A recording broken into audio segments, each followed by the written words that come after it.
Creo que yo fui una de las pocas personas a las que invitaron, porque la gente iba a las fiestas de Gatsby sin ser invitada.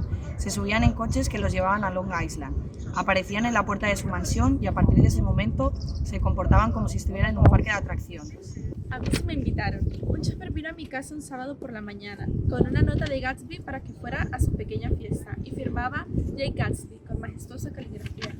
Así que un poco después de las 7 crucé el césped hasta la casa de Gatsby y empecé a dar vueltas entre la gente. Me sonaban algunas caras por haberlas visto en el tren, pero no conocía a nadie y estaba incómodo.